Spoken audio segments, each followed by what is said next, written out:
Sergeant Arms, please secure the doors. Members, please take your seats. Madam Clerk, please call the roll. Mr. President. All right, members, today we have Pastor Anthony Macklin from the Sanctuary at Kingdom Square from Capitol Heights, Maryland, guest of the distinguished senator from District 25. Please rise for the invocation.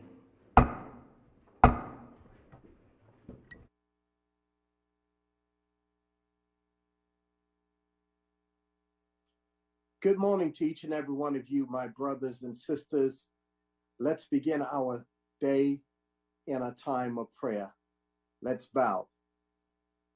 Our Heavenly Creator, as we greet you this day in prayer, please help us to recall these words written by James Weldon Johnson in remembrance of our past experiences.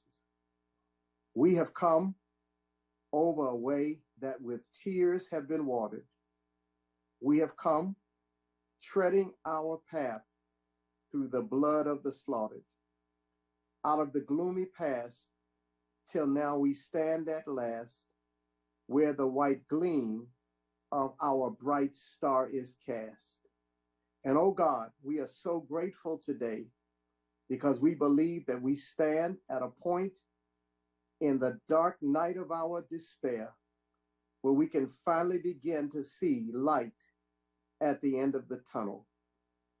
Weeping most certainly has endured for the night, but we sense that joy is coming in the morning.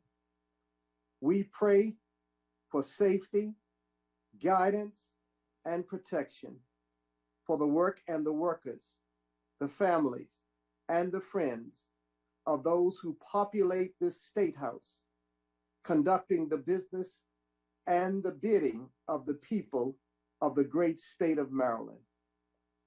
God, we pray that you would vaccinate us with victory and inoculate us with love as we seek to serve your people in the great state of Maryland.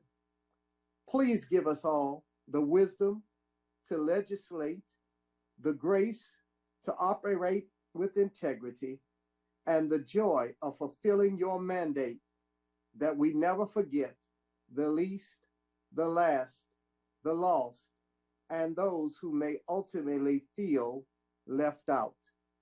Unleash the best and brightest ideas in us, and be pleased to continue to work your will through us. May we never forget those who have given the best of their service and those who have been lost along the way. While at the same time, may we welcome with open arms those who have taken up the mandate and will continue to lead us to a better, brighter day. May your name be glorified as your people are edified. In the name of he who orders our steps and daily meets us with new mercies, we pray. Let us all say together, amen. God.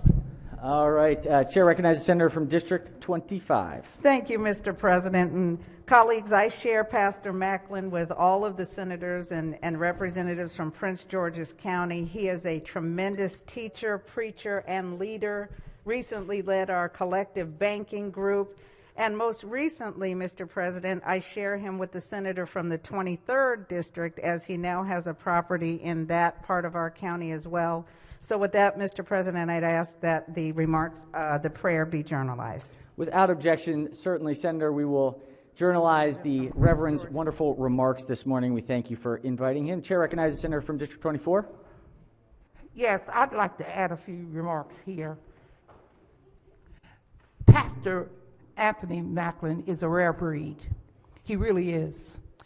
He was on his church was located on Central Avenue, which was in the 25th District. Senator, just a reminder to keep your mask above your mouth and nose, please, Senator. But he did not allow that to get in the way of what he did for the people, not only in the 25th District, but in Prince George's County. He really is an outstanding public servant, and I want you all to know that I am so proud to know this man, because if I need any help, or if we need any help in Prince George's County, we can always call on this wonderful, wonderful giant of a servant. Thank you. Thank you, Senator. We appreciate the remarks. Please, Senators, please remember to keep masks above nose and mouth, please, while speaking and while sitting throughout the session. Thank you. All right. Has everybody recorded their presence in the chamber? If so, the clerk will take the call. With 47 members in the chamber and a quorum being present, the Senate of Maryland is now in session. All right, announcements. Any announcements this morning? I do have a few administrative announcements here. First and foremost is just the pods, Senate pods, whatever we're calling them these days, telephone booths, you name it.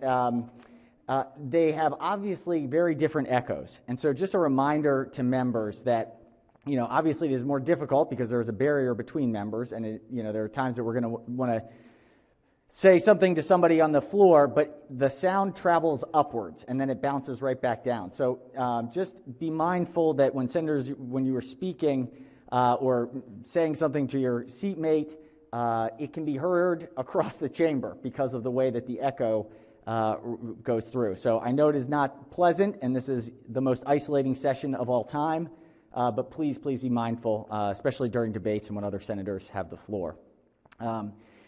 In terms of calendar, I just want to give an update because it has been a moving target, which I apologize if there were any way to provide more certainty. I assure senators that we would. Now that the House is back, we are trying to stagger times in and out so that there's not a collection of members all coming to the State House at the same time. So things are very fluid. We had thought that there would be 2 sessions on Monday. We are going to adjust that. So this upcoming Monday, there will only be 1 session, which will begin at 6:30, not 6:30 on Monday evening.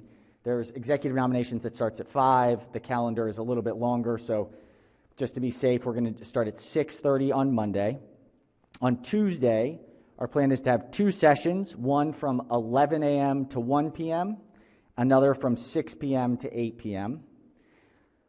On Wednesday, we will be here from 10 to 12. On Friday, we will be here from 12 to 2, and then a potential second session depending on where we are and where the floor looks like on Friday afternoon. So Monday, 6:30, just 1. Tuesday, 2 sessions, 11 to 1, 6 to 8.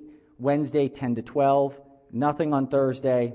Friday, 12 to 2, and a potential one in the afternoon, that afternoon. Sorry, does the Senator from the 40th District? Mr. President, can you repeat those dates and times one more time? Okay, yes.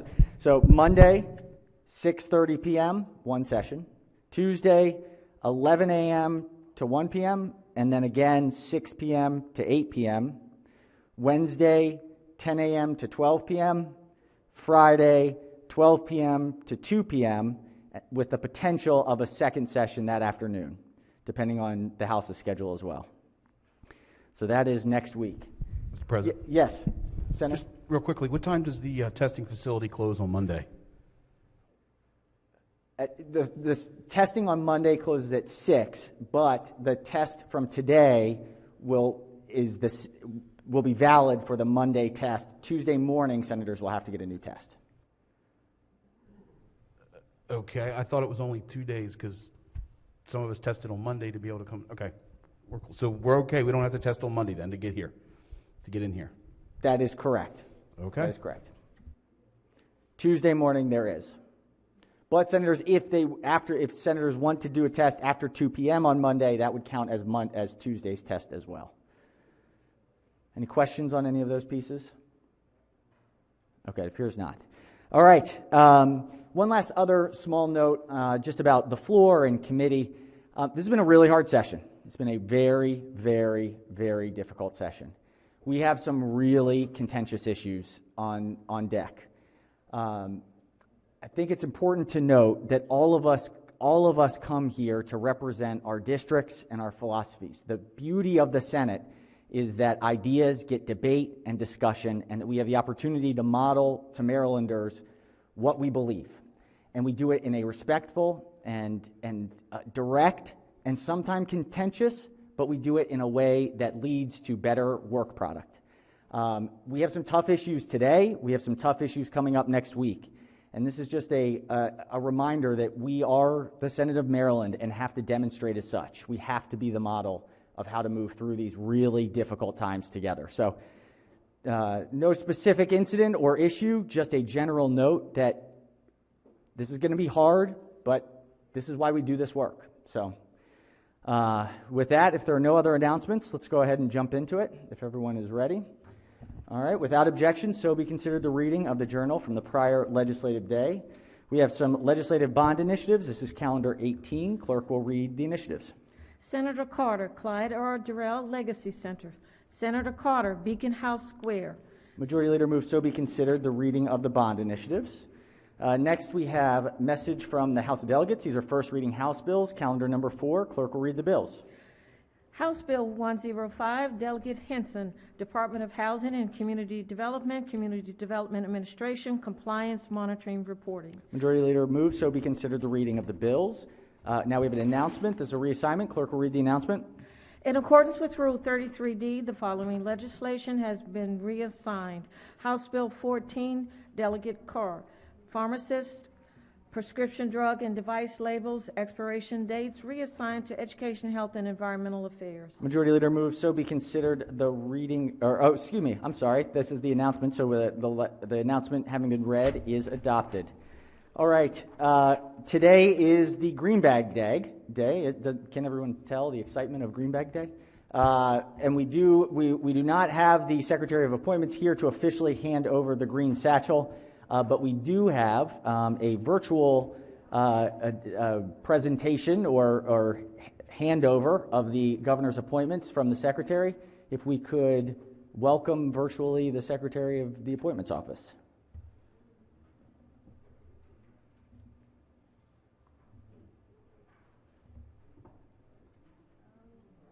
I can read the, yeah, that's awesome. If you want citizens in this year's Green Bag for your consideration. Good morning, President Ferguson and members of the Senate. It is my honor to present on behalf of Governor Hogan 153 well-qualified citizens in this year's Green Bag for your consideration. I am especially proud of this group who volunteered under very awkward circumstances. They have proven to me that even under current pandemic conditions, that it does not affect the volunteer spirit of the citizens of Maryland. I would ask on their behalf your full consideration of their confirmation. Thank you. All right, we appreciate the message from the Secretary. Senators, the appointments should be available on the floor system. So the names of 153 names for executive nominations to take up. We will refer these names to the Executive Nominations Committee. All right. Next up, let's take up the special order calendar. We have some unfinished business from the other day. This is special order calendar number 14. Clerk will read the first bill. Senate Bill 83, Senator Kramer, Utility Regulation, Consideration of Climate and Labor. Bill is on second reading and open to amendment. All right, Senator, Senate Bill 83. Are there any amendments to the bill or its title? Chair recognizes Senator from the Upper Eastern Shore. Thank you, Mr. President. I do have an amendment. Senator, could you read the number of the amendment for us, please? It looks like it's 473920. 920. Madam Secretary, could I? Thank you. All right, does everybody have it on their floor system? If so, Senator may proceed in explaining the amendment. Thank you very much, Mr. President. And again, I apologized, I guess earlier in the week, being on the committee that heard this bill. Normally we would offer this type of amendment in committee. Unfortunately, the events of Texas occurred after this bill got to the floor. So I thought it was important that we do try to address what happened not only in Texas this weekend, but what happened in California last summer. So as currently before us, Senate Bill 83 requires the Public Service Commission to only protect the global climate in the making of all its decisions, especially in the CPCN process in siting electric generation facility and transmission lines.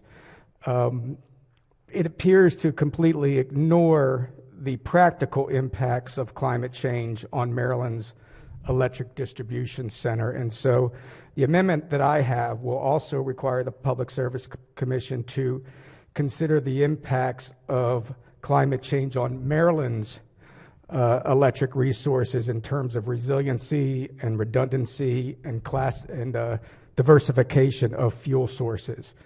So again, it just simply expands the bill a little bit more, given what we've seen again in Texas, and I think it's very relevant to this piece of legislation as we're asking the Public Service Commission to evaluate these projects going forward, and I ask the body to accept this amendment. Senators, move the amendment. Chair recognizes the floor leader on the bill, Senator from Montgomery County. Yes, thank you, Mr. President. Good morning, colleagues. I appreciate the sentiment of my Finance Committee colleague. I can assure you he is well versed in all things public utilities, but just the same, I would ask that the body resist this amendment.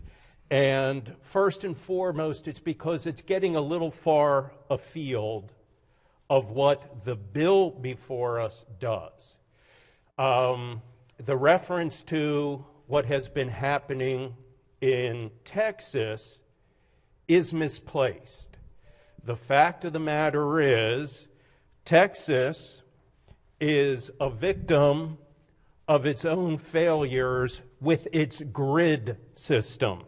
Now, the chair of the Finance Committee aptly pointed out the other day that Maryland is part of the PJM grid, which consists in whole or in part of 13 states that all share in the distribution of electricity.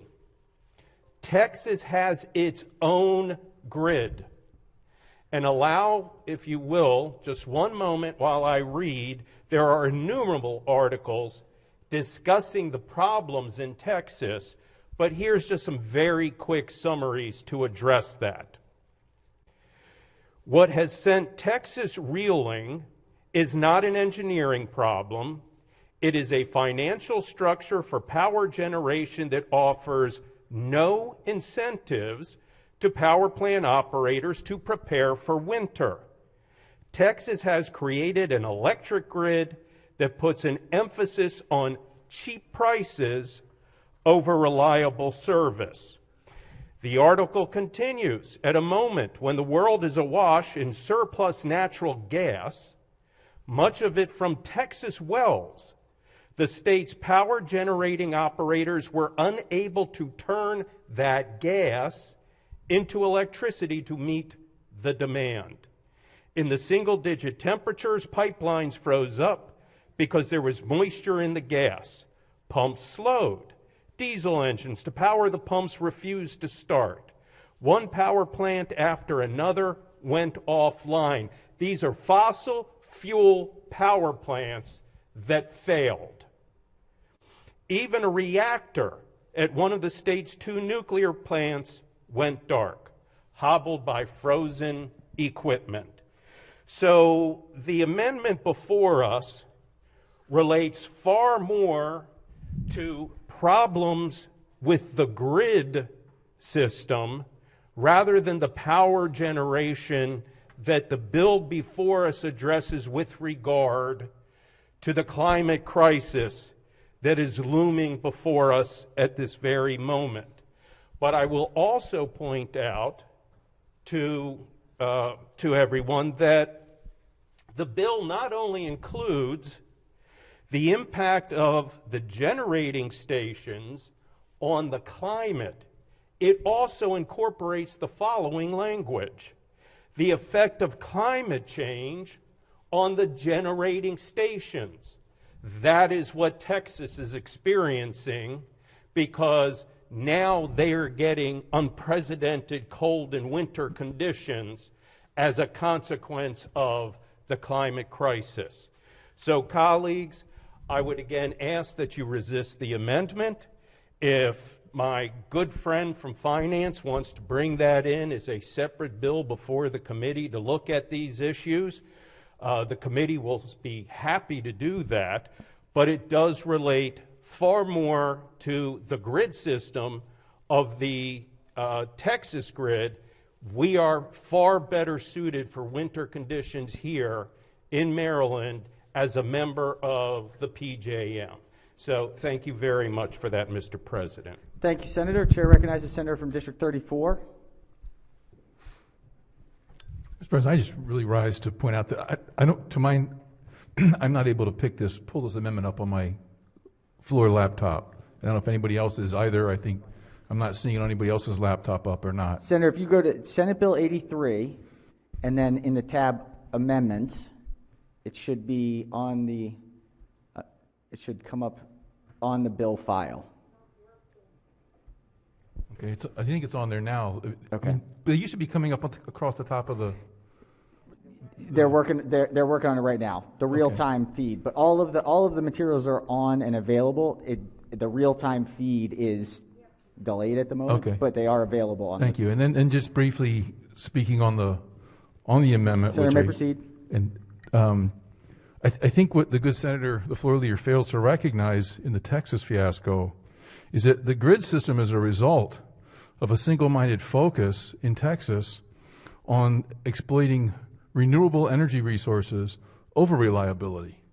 And that's the same reason that the reliability of the traditional resources, he talked about the failure to do appropriate maintenance, was also deferred because of the single-minded focus on using renewable resources, and which is the same problem in California of a single-minded focus on exploiting renewable resources over reliability. And I think that's the real issue here is the public policy going to recognize that that it is vitally important that we have energy sources that can withstand cold winters. And I'll just point out that the cold weather snap in Texas is not unprecedented.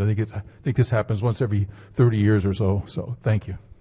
Thank you, Senator. All right, question remains on the amendment. Mr. President, if I may. Senator, one moment. Are there any senators who have not yet spoken who wish to speak?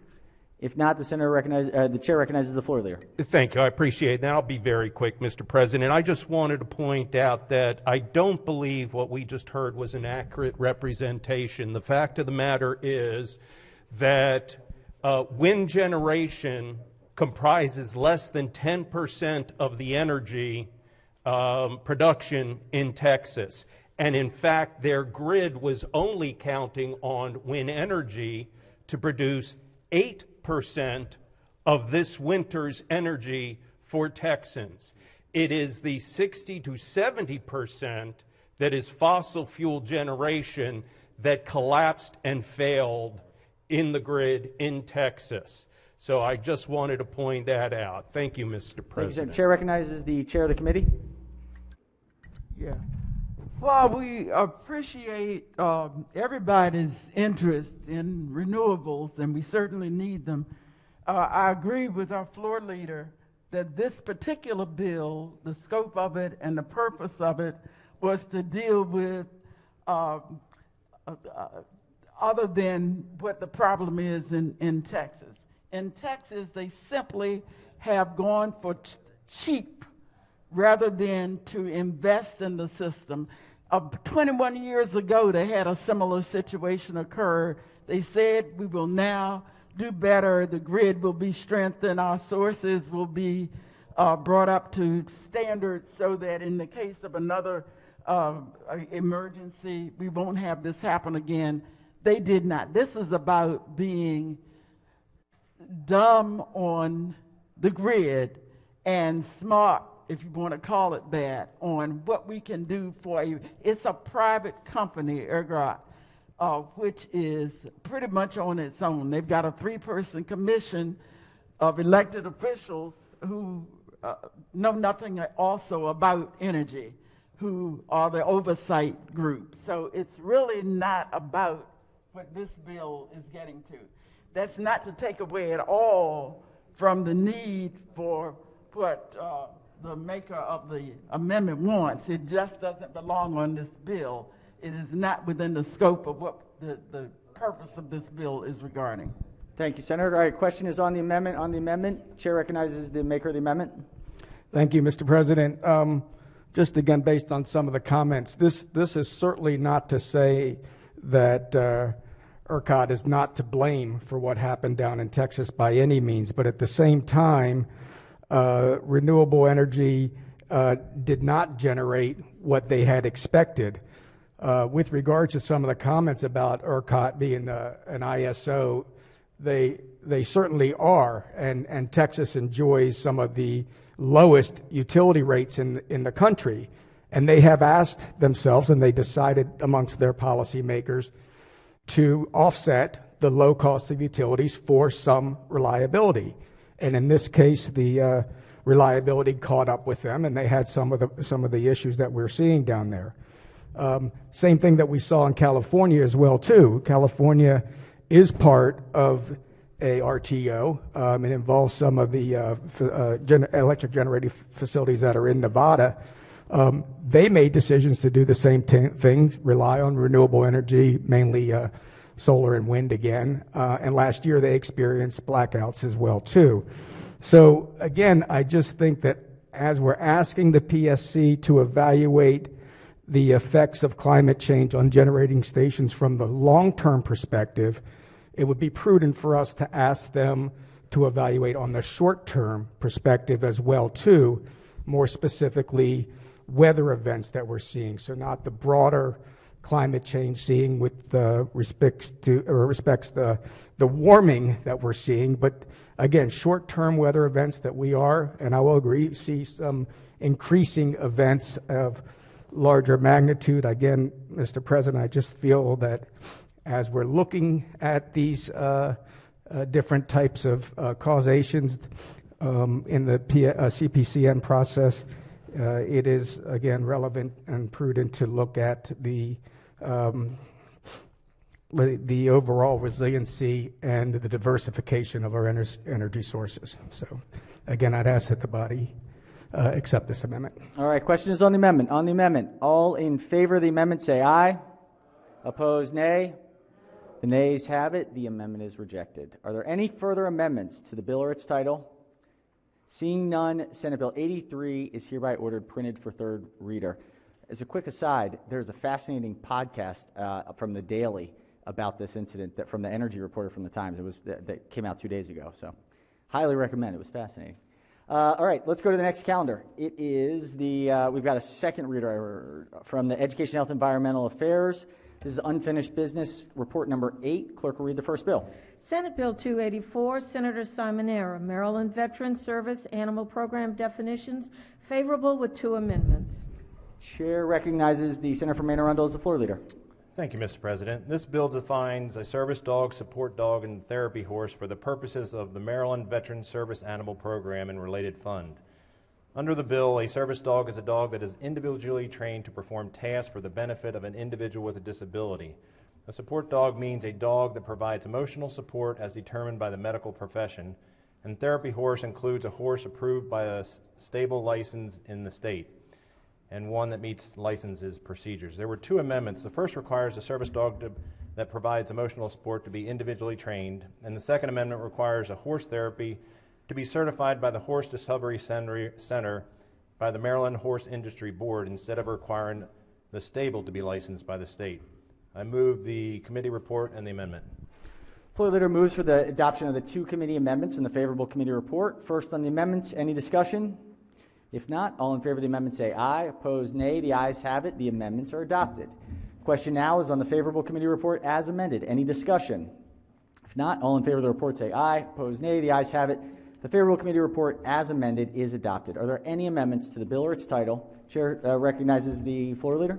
I have an amendment. Senator has an amendment. Senator, could read the number, please? Yes, it's SB 284/973726/1. 3726. Is it up? Back? Okay, the floor system is up and the real time's working. Senator may explain the amendment. Thank you. And we've met with the stakeholders and tried to really come together with this bill. And we took one of the advocates' amendments. They came back later and said it actually had a problem, so they wanted us to go back to the original language. So that's all this amendment does, is take that part back to the original language. And just to note, this is written to the first reading file bill. Just want to make sure that this amendment is to the correct amendment. If it's striking number 2 of the committee amendments, is that correct? Okay, excellent. All right. The floor leader is a committee amendment. Are there any objections to the amendment? Without objection, the amendment is adopted. Are there any further amendments to the bill or its title?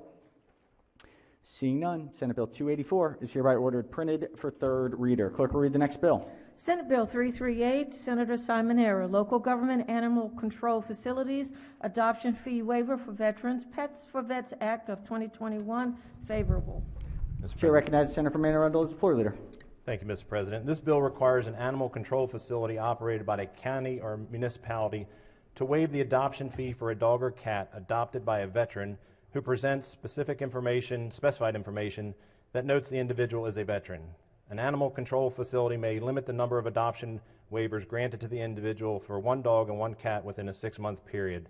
There was no opposition. This passed unanimously last year, and I move the favorable committee report.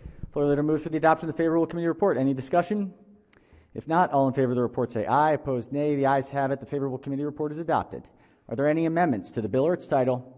Seeing none, Senate Bill 338 is hereby ordered printed for third reader.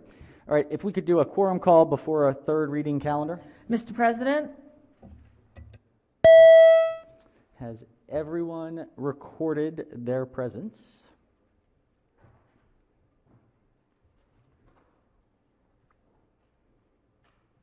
Senator from the Upper Eastern Shore. All right, if so, the clerk will take the call. With 47 members in the chamber and a quorum being present, the Senate of Maryland remains in session. Senators, this is from unfinished business calendar number 10. The clerk will read the first bill. Senate Bill 6, Senator Lamb, General Assembly special election to fill a vacancy in office. Senate Bill 6 is on third reader for final passage. Senators, this is a constitutional amendment. Any discussion? If not, the clerk will call the roll. Mr. President? Has everyone recorded their vote? Anyone wish to change their vote, explain their vote? If not, the clerk will take the call. With 47 votes in the affirmative, Senate Bill 6. Chair recognizes the senator from District 5 on this bill. Okay. The Senate Bill 6 having received a constitutional majority is declared passed. Clerk will read the next bill. Senate Bill 103, Senator Kramer, Business Regulation, Retail Pet Stores Modification. Senate Bill 103 is on third reader for final passage. Chair recognizes the senator from District 5. Sorry for that, Mr. President. No I worries. jumped the gun on pressing my speak button. Thank you very much. Colleagues, you may ask yourself, why would someone want to vote against a bill with the title No More Puppy and Kitten Mills Act of 2021? I just wanted to shed some light into some concerns that I've had developed as I had the opportunity to be a part of the hearing and the process and look at this issue more closely than I had before. We passed a bill a couple of years ago that really wiped out puppy mills as far as being in state law. You're not allowed to have in Maryland. You're not allowed to have an unregulated puppy mill that has too many dogs in it, that you're shipping and mailing dogs to people, and I think we all agree that that's a good thing. So what that also did, though, is, for lack of a better word, pet stores are largely out of business in the state of Maryland because there were larger pet stores and there were online operations that were operating supposedly using that model. Of course, we can't really regulate if someone wants to buy something from out of state through an online distributor. There's not a whole lot we can do. But for at least what we could control, that has been made illegal. So there were pet stores. There's a few locally owned pet stores, local businesses that had pivoted to a different model, where these folks said they had always responsibly sourced their dogs, But they made it very clear that what they went to was a broker model, where they would have by appointment, people come by appointment to their store, and they would help those people obtain a dog that they would bring to them, and they would meet the dog. They would not be mailed to them. They would meet the dog in person. The dog, they would follow rules that used to be in state law before we passed some of these laws that required that the breeder that the dog came from would be licensed by the Department of Agriculture at the federal level. The dog would get a clean bill of health from a vet within 30 days. And again, as I said, they would meet the dog in person. They wouldn't just say, okay, here's your dog, we'll send him to you. It was a model they were following. This bill says, no, you can't do that anymore. You can't do that anymore because that's still a puppy mill. And that's functionally what we're saying with this bill. And I just don't agree with that. There's very few of these stores left. This probably will shut them down. And in my opinion, particularly in my community in Carroll County, most people don't need to go to a store to get a dog. A lot of us know we have a friend who's a farmer or a friend who raises dogs, or at least you have a friend of a friend that you know. And a lot of people in my community, candidly, could go to Pennsylvania very easily. In fact, many people in our state can get to Pennsylvania very quickly, where apparently there are a lot of these kind of puppy mill problems, and it's totally unregulated up there. So all we're doing when we get rid of these stores, what we're doing is the people who live in more of an urban or suburban area that aren't as maybe able to get to access to those kind of operations to find an animal, that now they have to figure out a way to do that. You're really kind of reducing access to somebody being able to have a reputable source for a pet. And again, you're sort of basically shutting down about 4 small businesses that still exist in the state.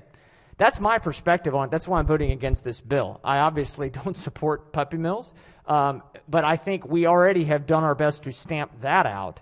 And I think, unfortunately, what I think we're doing now is we're kind of having this bill sets up a bit of an elitist standard that, well, you need to just go find a breeder to get your dog from, or and so my frustration is I don't think we necessarily need this bill. The folks who came to the table willing to compromise said we will follow a stringent list of rules about how we do a brokerage through a store setup, and that was just sort of rejected out of hand. And the sponsor of the bill, I know is well intentioned, has a passion for protecting dogs and protecting animals, and I think we all can share that. But I'm voting no on this bill for the reasons I've outlined, and I appreciate my colleagues' attention and indulgence as I explain why my vote will be red. Thank you. Thank you, Senator. Chair recognizes the Senator from Montgomery County. Thank you for that, Mr. President. Colleagues, I think we just heard some very confusing information, and I would like, if you'll indulge me quickly, to clarify what the bill does and does not do. In 2018, we passed legislation that prohibited the sale of dogs and cats in retail pet stores. The reason for that is that retail pet stores source from mass breeding facilities, puppy mills. Puppy mills are brutal, they are ugly, and they are hidden from public view. They can have as many as 100 to 1,000 breeding dogs that are kept in cages by law that need to be no bigger than for them to stand up and turn around. That's the USDA law on puppy mills in our country. They spend their entire lives being bred. Every cycle, their veterinary care is minimal. Their existence is misery. And so in 2018, we took a stand against the sale of the puppy mill products in retail pet stores. My colleague just made reference to, we are going to put some stores out of business. Well, number one, the bill never put them out of business. The bill simply prohibited the sale of dogs and cats. Many of those stores have completely converted in their entirety to selling all of the products that people buy for their dogs and cats. The few stores that are still selling dog and cats are doing so illegally. Illegally. The Attorney General has told them they are operating illegally. We had one of those store owners come into our committee a couple of weeks ago. The Attorney General's office sent every member of the committee the next day a letter saying, this woman who came before you is operating illegally in the state. So we're not addressing at this point the issue of these illegal operators. There are two ways that the puppy mills operate. One is through the retail pet stores, which we addressed in 2018. The other is what's addressed in the bill before us today, and that is through puppy mill brokers. Brokers are mass entities that put up a website, contract with hundreds and thousands of puppy mills across the country, and people can click on a pretty puppy and order it from one of the great Missouri or Pennsylvania puppy mills and have it shipped to them. But why would we want to prevent that? And I'm going to say, folks, please don't take my word for this. One of the largest brokers in the nation is called Puppy Spot.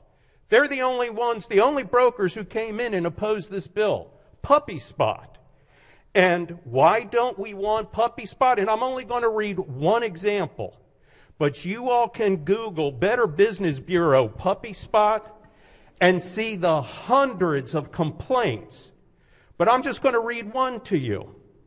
And it was January 3rd of this year. January 3rd. Don't buy your puppy here. Our puppy arrived so sick.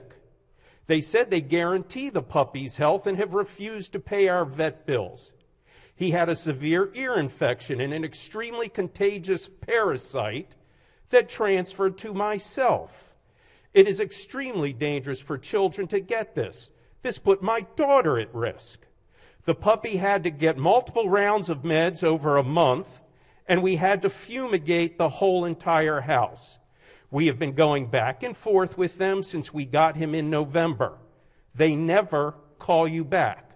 We paid $4,500 for our puppy. We will never see that money again. Never mind everything we have forked over to the vets. They don't reply to emails or calls.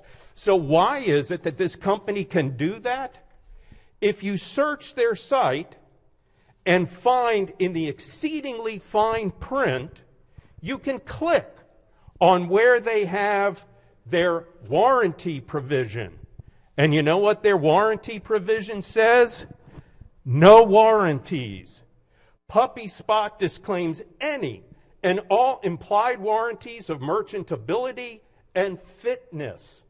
Puppy Spot further specifically disclaims any liability for the appearance, temperament, personality, size, weight, color, compatibility with breed standards, or DNA test results of any puppy. So what they're saying is, we're going to ship you whatever the puppy mill sends to you, and we have no liability or responsibility for what you actually get. Well, the bill that's before us right now will put these bad actors out of doing business in Maryland. It has nothing to do with the assertions that we're going to stop the stores. The few that are still selling puppies and kittens are doing so illegally. So this bill is very different from what you heard. It's about stopping these huge brokers sending sick dogs into Maryland.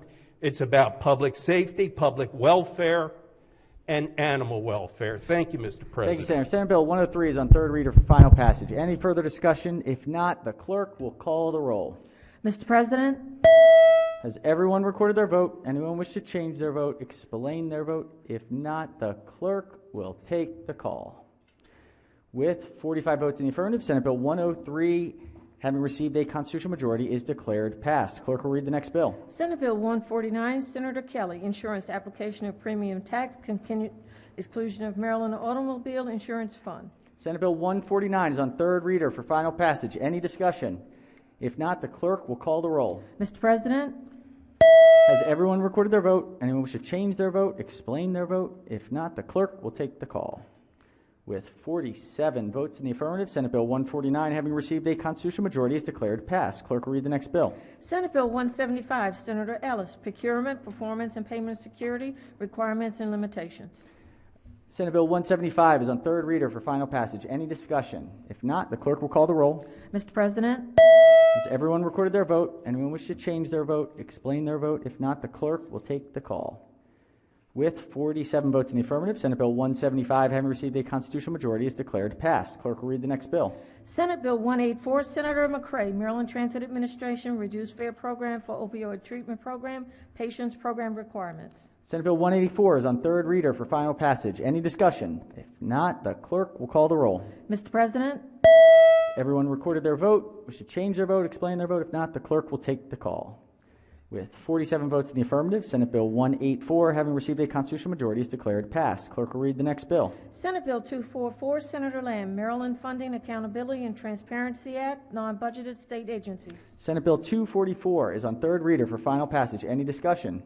If not, the clerk will call the roll. Mr. President, Has everyone recorded their vote? Anyone wish to change their vote, explain their vote? If not, the clerk will take the call. With 47 votes in the affirmative, Senate Bill 244, having received a constitutional majority, is declared passed. Clerk will read the next bill. Senate Bill 296, Senator Simoneri, Election Law, Campaign Finance, Protection of Contributor Information. Senate Bill 296 is on third reader for final passage. Any discussion? If not, the clerk will call the roll. Mr. President,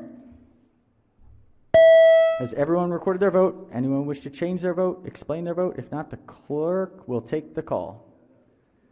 With 47 votes in the affirmative, Senate Bill 296, having received a constitutional majority, is declared passed. Clerk will read the next bill. Senate Bill 307, Senator Gazzoni, Labor and Employment Direct Care Workforce Innovation Program. Senate Bill 307 is on third reader for final passage. Any discussion? If not, the clerk will call the roll. Mr. President, Has everyone recorded their vote? Anyone wish to change their vote, explain their vote? If not, the clerk will take the call. With 47 votes in the affirmative, Senate Bill 307, having received a constitutional majority, is declared passed. Clerk will read the next bill. Senate Bill 326, Senator Hayes, Baltimore City Community College Procurement Authority. Senate Bill 326 is on third reader for final passage. Any discussion? If not, the clerk will call the roll. Mr. President, Has everyone recorded their vote? Anyone wish to change their vote, explain their vote? If not, the clerk will take the call.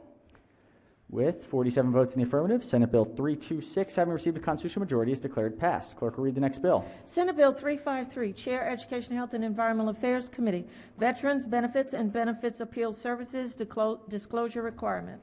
All right, Senate Bill 353 is on third reader for final passage. Any discussion? If not, the clerk will call the roll. Mr. President, Has everyone recorded their vote? Anyone wish to change their vote, explain their vote? If not, the clerk will take the call. With 47 votes in the affirmative, Senate Bill 353, having received a constitutional majority, is declared passed. All right, Senators, that finishes the unfinished business from before.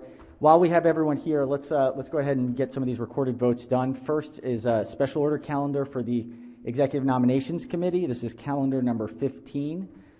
Clerk will read the report.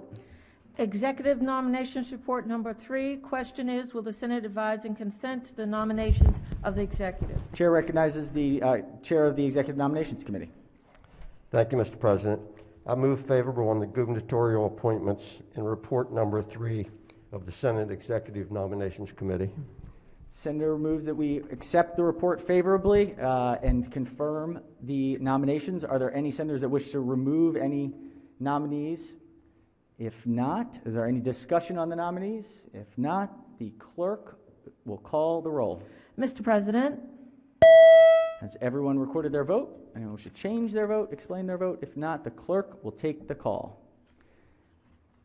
With 47 votes, the Senate advises and consents affirmatively to the nominations of the chief executive. All right, without doing a quorum call, because we've got everybody here still, let's go to this third reading calendar. This is calendar number 11. Clerk will read the first bill.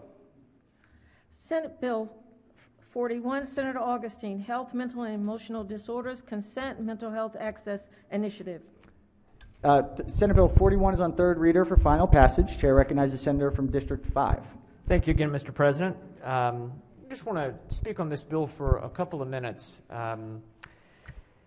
During the second reader debate that we had, which was extensive and I think very informative, the sponsor of the bill, who I know is working on this issue for the best of intentions and the best of reasons, but the sponsor of this bill told a story about a girl who had been trying to go, she felt she needed counseling, was having a mental health crisis, and her parents were very unsympathetic and really kind of told her she just needed to kind of get over it. And that story sounds extremely cold, and I'm sure in that situation it makes sense why you would want to try to rectify that. But the truth is that story does make the assumption that the child truly did know what was wrong, and that her parents did not know, or that they were wrong or they were closed-minded. And maybe in that case they were, but quite often 12 and 13 and 14-year-old young people, because I was one, feel that their parents don't understand them or don't agree with something that their parents are making them do or telling them not to do. We don't know that that a 12-year-old may feel very strongly that they need a certain type of counseling, but that may not be correct. We shouldn't assume that is correct. We shouldn't assume that a parent would be wrong for saying, I'm not sure you need to do that. And of course, there are parents who are unfeeling or maybe worse, have abdicated their responsibility. But Senate Bill 41 doesn't provide exceptions when that's the case. Senate Bill 41 is not constructed to say, in these specific situations where a child feels that they need a certain kind of treatment, but these certain criteria are met, that they can then go seek treatment without the parents having to be notified or give permission. This bill, as it's currently written, wipes parents out completely by default, rather than requiring that parents must be, and it also does not require that a parent has to be informed after the fact, with the caveat of obviously if the child would be in danger by that parent finding out. Instead, it says the therapist, the counselor, does not have to inform the parents, and then should not if the child would be in danger. So the counselor never is required to inform parents. And so that's the first problem with the bill. We are substituting the judgment of all 13-year-olds and 12-year-olds for the judgment of all parents by the way the bill is written. May not be the intention of the bill. That's the way the bill's written. So not just when there's a situation where a parent is absent, abdicating responsibility, or being cruel, and we can demonstrate that with certain criteria. This is all parents will no longer have any say over whether their child goes and seeks mental health counseling at an age as young as 12. The second big problem is that Senate Bill 41 allows a therapist or a counselor to declare a 12-year-old, 13-year-old, 14-year-old competent to consent to mental health treatment. But the bill does not specify standards that they have to follow to make that determination. So that's a big part of why the Maryland Psychiatric Society and the Washington, D.C. Psychiatric Society opposed Senate Bill 41. Their members would be doing a lot of this kind of work, and they actually, if you read their testimony, which is not available for everybody on the computer, but if you read their testimony, this is what they said. Senate Bill 41 arbitrarily tasks mental health providers with determining a minor to be mature and capable of giving informed consent. Such capacity assessments go well beyond a mere conversation with the minor and are potentially complicated. Our organizations, MPS and WPS, the psychiatric societies, would contend that capacity assessments are not even possible if the provider does not have a parent's or guardian's consent to conduct them. More importantly, according to the Psychiatric Society, almost every effective strategy at treating younger children with mental illness benefits from the involvement of a parent or guardian. And I would substitute there, if I might be so bold to substitute their testimony, at least a trusted adult. Starting a child in treatment and then later involving a parent or guardian would result in a highly problematic dynamic between the mental health provider and the parent or guardian that would be difficult to repair.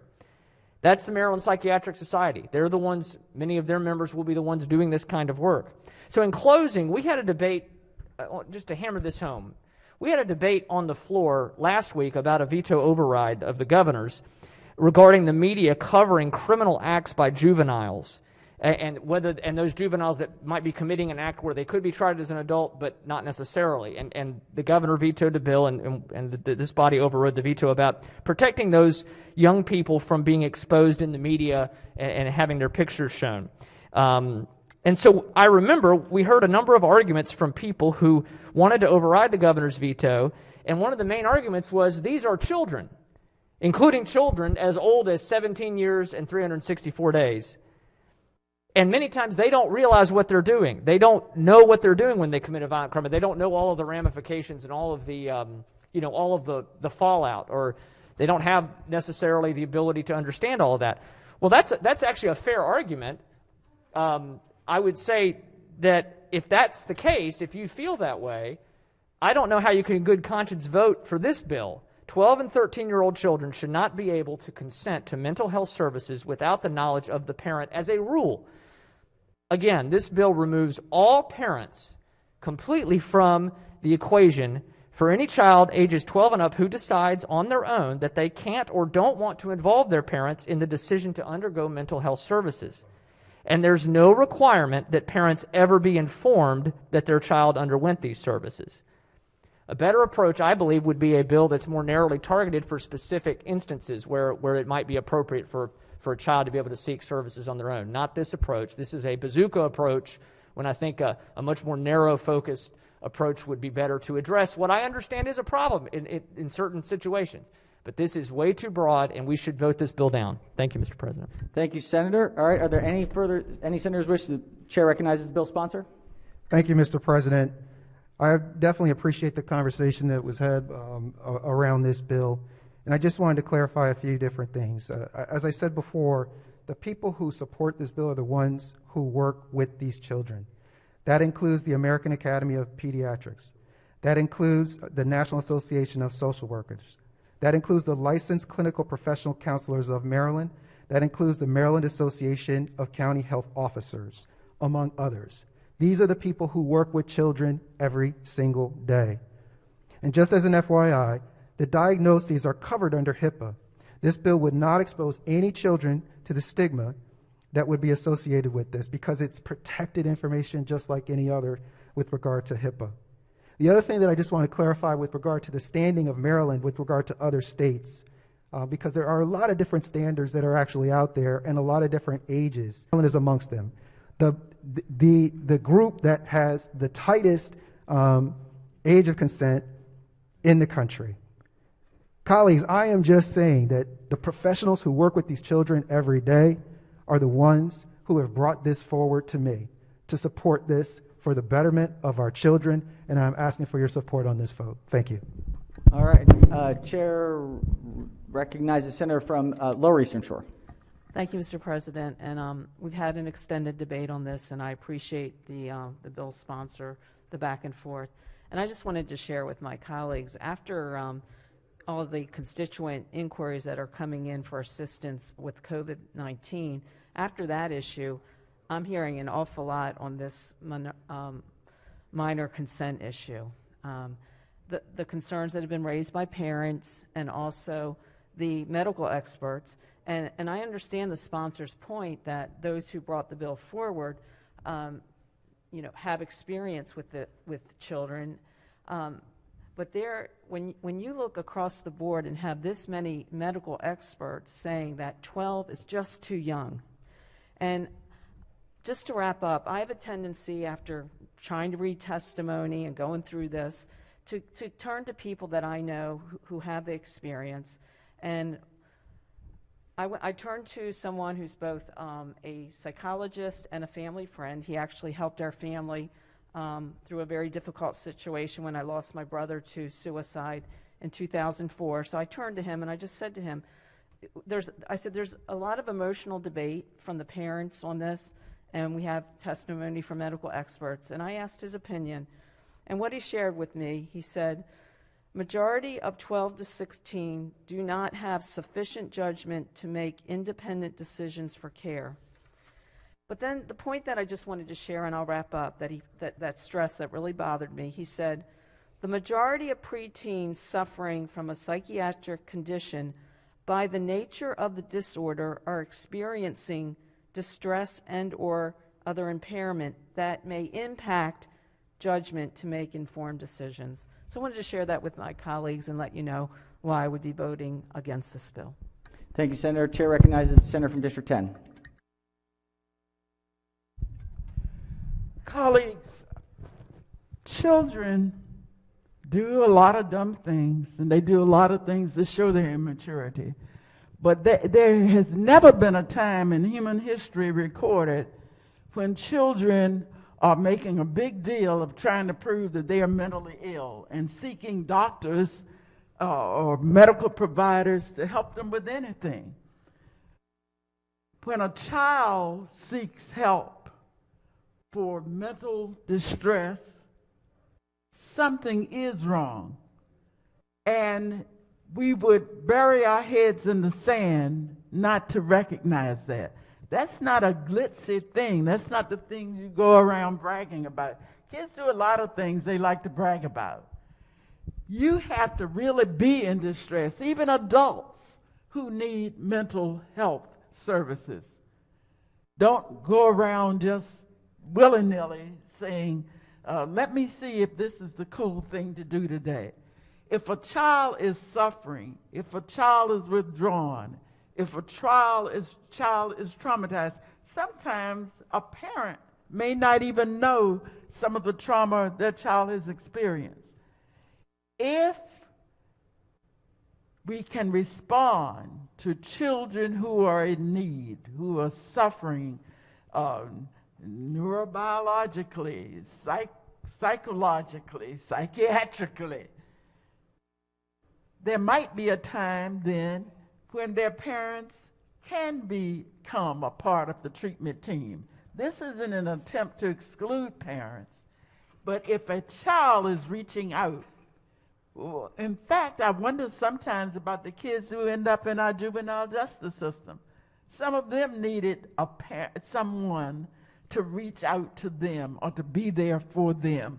Some of them are simply suffering, and they are striking back at a society that seems not to be there for them. I won't go on about it, but I'm a mother and a grandmother, and I'll tell you, as much as I love all of my progeny, I would want them not to suffer and not to be able to get service.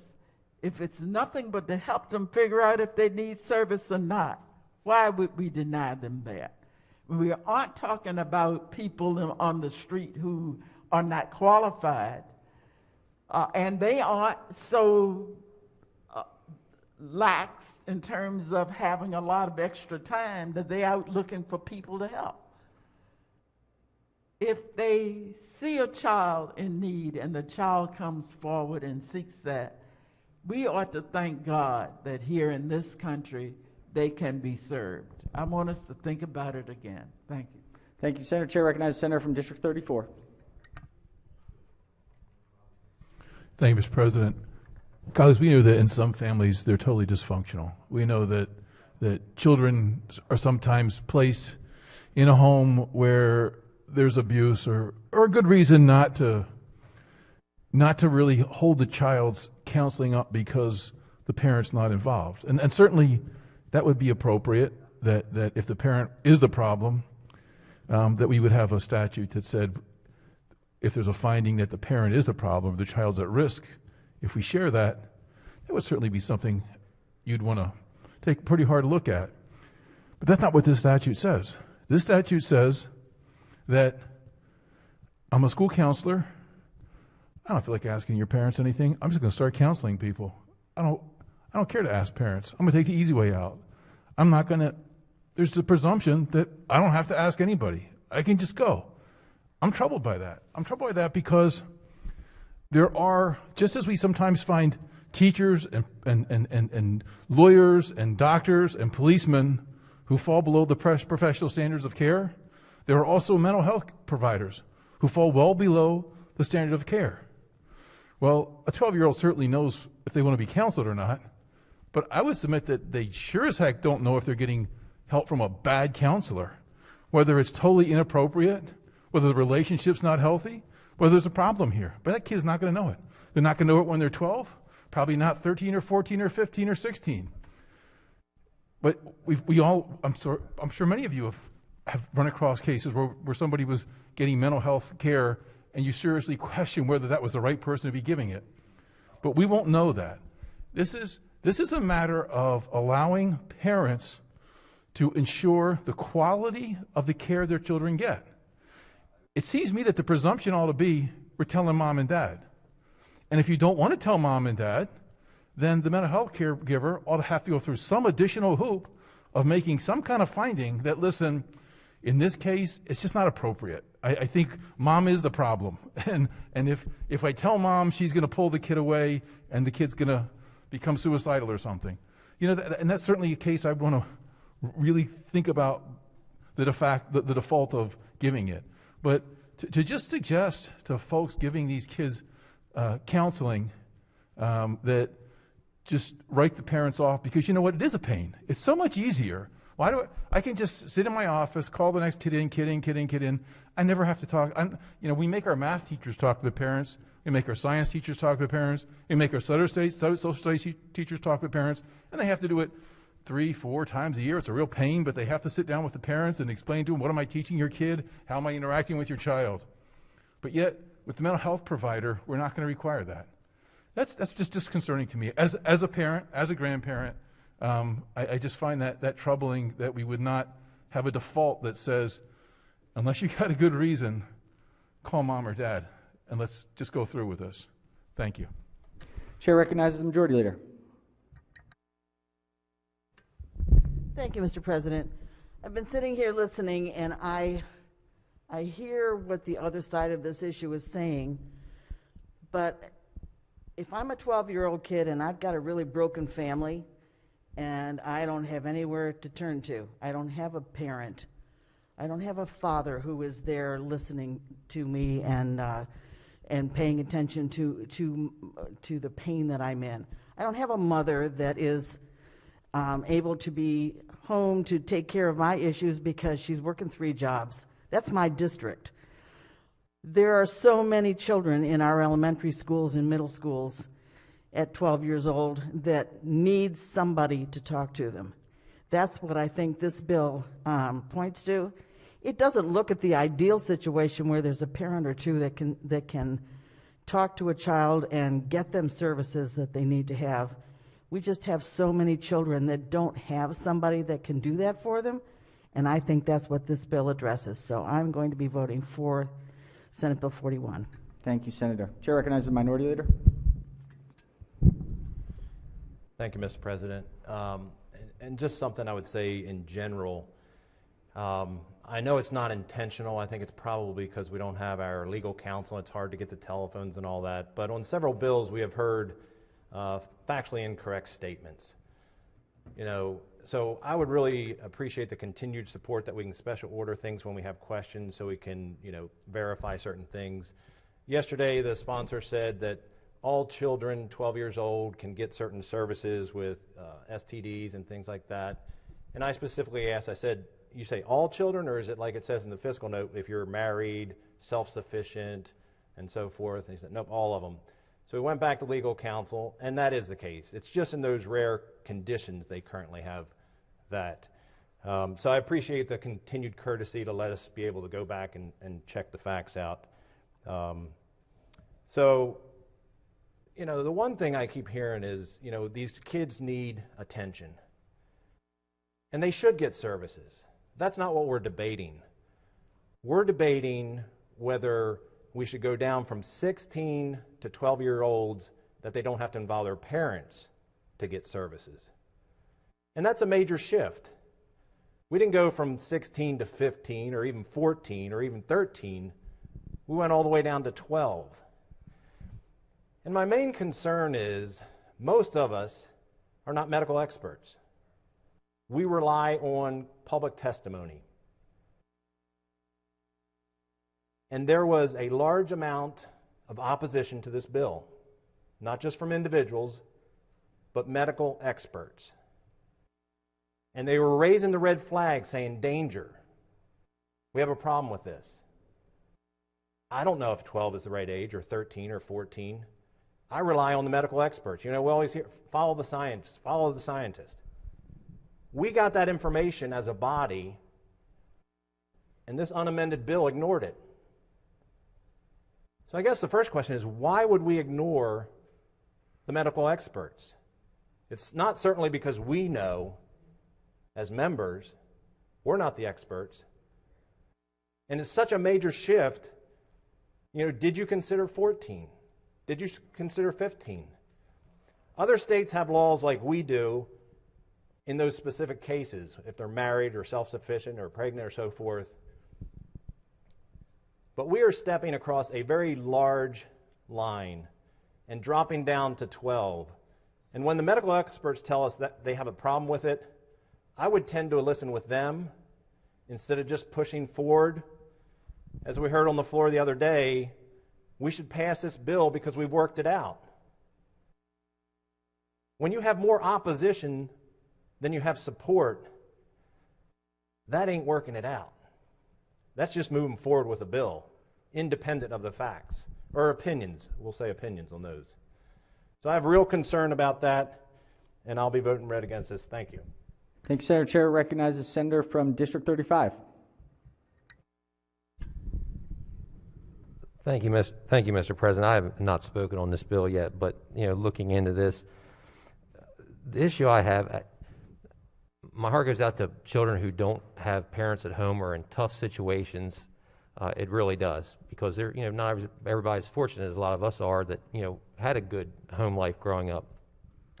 My issue is assuming that the parents might be wrong all the time. I think going back through history, the family structure of parents is an important thing, the way the families were structured. And saying that a 12-year-old can make these decisions better than that whole family unit, I just think honestly think it's the wrong path. I don't want to see the role of the good parents devalued and brought down just because some other folks have it rough. I think we need to stand up for most parents, which most parents are good parents that make the right decisions, work with their children. So why should we penalize them for a few bad apples? So, I look at a 12-year-old. There's a reason we have other laws. There's a reason why you can't vote until you're 18. There's a reason why you can't drive, or at least to start the permitting process till you're 16, and a real good reason why you can't purchase alcohol till you're 21. So now we're going to say that a 12-year-old can get these services without consulting their parents. I just have a real issue with that, and that's why I will be voting red. Thank you, Mr. President. Thank you, Senator. Are there any senators who wish to speak who have not yet spoken? Chair recognizes Senator from District 6. Thank you, Mr. President. This is a very good debate. It really is. And there's a lot of good things that are being talked about. But I think we missed one thing, and it's really important to talk about this. I went to every school in my district, from elementary to senior high school. And the schools that I went to that I've been told that had the most trouble of any schools were middle schools. They're the most troubled schools. Why? Because the middle schools are where the kids are really going through so much.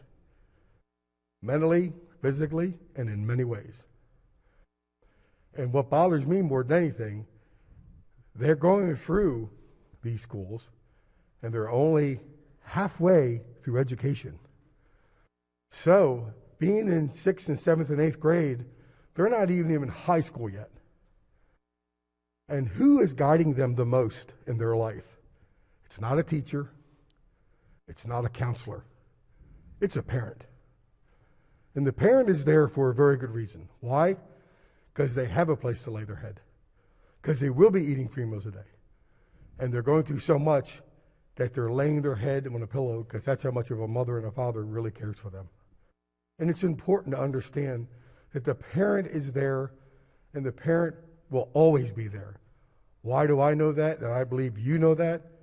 Because there's parents here today that are sitting here, and they love and care for their kids more, and even more so. And that's why I'm voting against this. Thank you.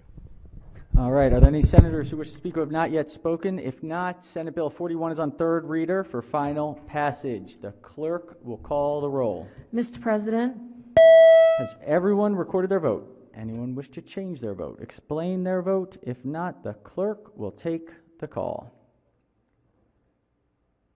With 31 votes in the affirmative, Senate Bill 41, having received a constitutional majority, is declared passed. Clerk will read the next bill. Senate Bill 95, Senator Kramer, Public Utilities, Investor-Owned Utilities, Prevailing Wage. Senate Bill 95 is on third reader for final passage. Any discussion? Chair recognizes Senator from the Upper Eastern Shore. Thank you, Mr. President. Requiring prevailing wages on public sector jobs is one thing.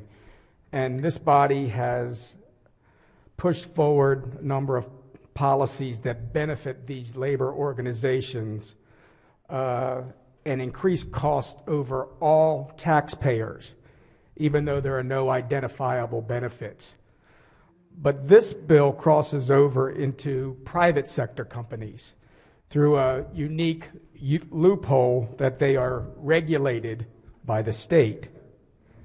So what this bill actually does is just increase costs over ratepayers and not taxpayers. And too many times we've incorrectly interchanged those two terms. But make no mistake, the increased costs of this bill targets those that can least afford it. And we have heard a number of times slogans like eat, heat, or treat.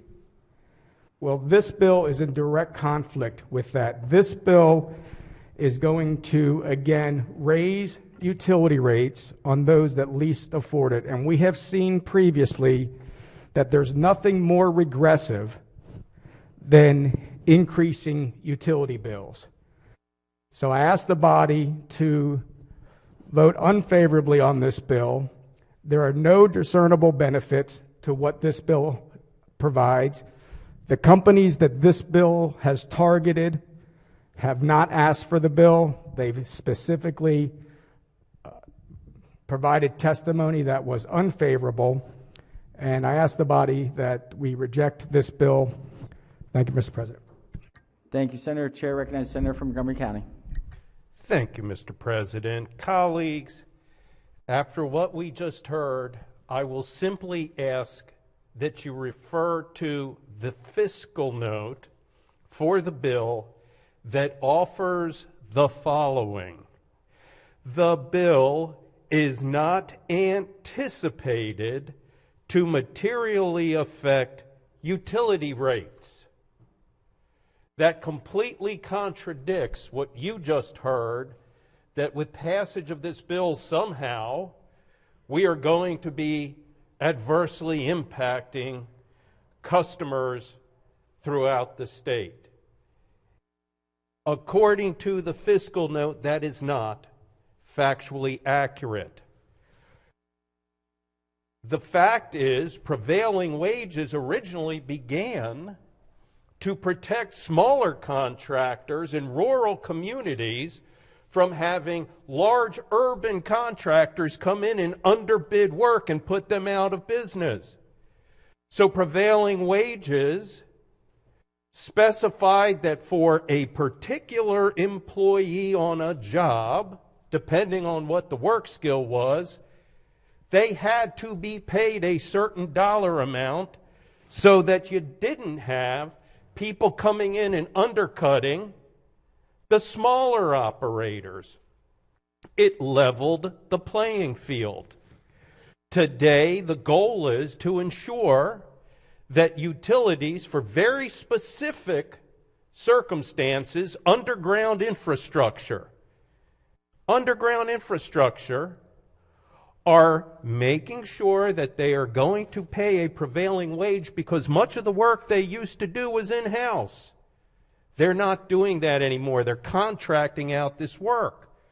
We don't want a race to the bottom on labor in order to have this important infrastructure bid throughout the state.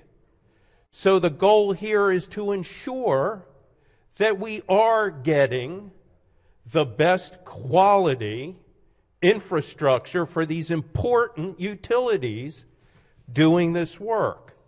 So again, the bill is not anticipated to materially affect utility rates. Colleagues, I would ask that you put up a green vote. Thank you. Senate Bill 95 is on third reader for final passage. Of any senators who have not yet spoken wish to speak? If not, the chair recognizes the senator from the Upper Eastern Shore. Thank you, Mr. President. You know, we talked about, or we just heard something about ensures the best quality. I continue to look through the bill, and I don't see anything about quality in this piece of legislation. But I will tell you what this bill does. It makes areas like Elkton and Western Maryland, the Mid-Shore, and Worcester County less safe. And the reason it does that is because, again, this bill is targeted to the gas utilities. And I'm sure many of you remember a few years back we passed a somewhat controversial bill called STRIDE. And STRIDE added a assessment to everybody's gas utility bill. That money was collected for these specific underground utility infrastructure projects to fix old, obsolete, aging infrastructure. Now, my colleague mentions the fiscal note. What he didn't mention was testimony from the gas utility companies that are affected by that. And they have specifically said that, yes, this will cost more. And when you make something cost more, especially in the STRIDE account and what the STRIDE dollars are used for, you then can have or will have less projects. So more cost, less projects makes people less safe. So I asked my colleagues to, again, consider those of us that represent the areas that these gas companies that are targeted in this legislation serve. We have not asked for this bill. We don't see anything in this bill that references quality. We don't see any benefit from this bill other than it makes people in our district less safe. So again, I ask you to vote against this bill. All right, Senate Bill 95 is on third reader for final passage. Any further discussion? If not, the clerk will call the roll. Mr. President? Has everyone recorded their vote? Anyone wish to change their vote, explain their vote? If not, the clerk will take the call.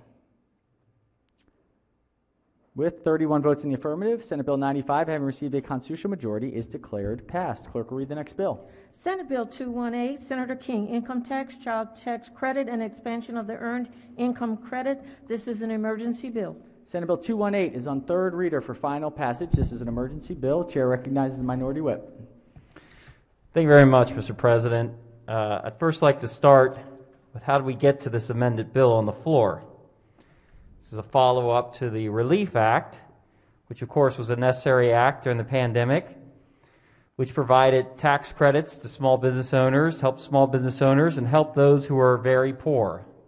Individuals in Maryland, Maryland citizens, residents who do not, in the end of the day, we decided to give them money to help them out through a pandemic during this time, but we shouldn't fool ourselves into thinking the Relief Act was some sort of relief for the beleaguered taxpayers of Maryland. It was not. The vast majority of Marylanders do not own a small business. The vast majority of Marylanders pay more into taxes than they get back from the state. So one would ask, how is this bill, if it's such a good idea, why was it not in the Relief Act? It wasn't in the bill that the Senate passed. And it wasn't until it sailed through the Senate and got to the House. And I give this speech because I think it's very important the public sees how this process is being driven, unfortunately, in their capital. The bill got to the House, sailed out of committee, and it wasn't until some groups who were very far left, who politically, groups, the ACLUs, the CASAs, who, let's face it, represent ideologically very few of the broad majority of Maryland citizens. Groups with Twitter handles and far-left delegates pushed it forward the provision on ITIN filers, who I will get into, which are primarily undocumented immigrants. That was a poison pill. The governor would have vetoed that, would have blown this whole thing up. So it was removed with the promise that this would come later. So here we are with this bill. The bill was brought to the floor with language, all taxpayers, everyone, to conceal what we were really talking about. And who are we talking about? The pro-migration organization, Migration Policy Institute, when they were lobbying and asking for, in the federal stimulus bill, for ITN filers to get those benefits, which the federal government did not grant, estimated that nationwide, ITN filers, 9.3 million out of 14.4 million are unauthorized immigrants, 65%. Furthermore, the Institute of Taxation and Economic Policy estimates that half of undocumented immigrants file with an ITIN. That number in Maryland, there's a total of an estimated 275,000 undocumented immigrants. And gosh, when you do the math, if half of those file with that, it starts to become very close to the 80,000 number we were told on the floor.